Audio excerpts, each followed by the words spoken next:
يا جماعة، حلقة اليوم عن كل شيء حلو، عن كل شيء حابين نفهمه عن حالنا، عن بعض، عن غيرنا، نتقبل التغيير، نوصل للتغيير، نأثر بطريقة إيجابية، نفهم الناس، نستوعب الناس مختلفة تماما.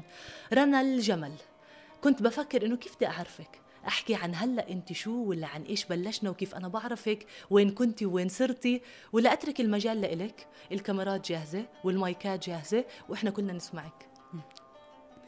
أول شي شكرا كتير عارين على استضافتك، كتير مبسوطة فيكي ومبسوطة أنه قدرت أكون معك. إذا بدي أعرف عن حالي، في إلي يمكن أكتر من شخصية: الزوجة، الأم،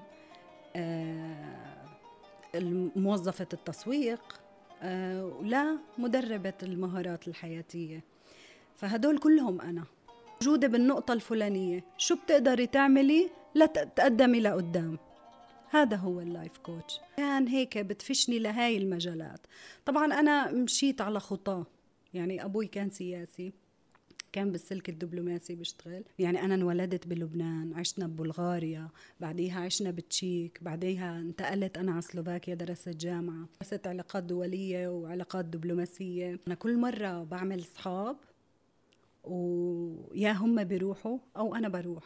أنا ما بدي هيك. هي كانت لحظة. هذه كمان يكون عندهم عمة، عم، خال، ست، جد. بدي كان إنه يعيشوا هذه الحياة رغم كل التحديات اللي نحن عن جد بنعيشها هون. في أمان، في أمان اجتماعي، في أمان هيك، في دفء. أنا دايما بقول، وهذا الحكي عن جد ما ببالغ فيه، هاي البلد مقدسة.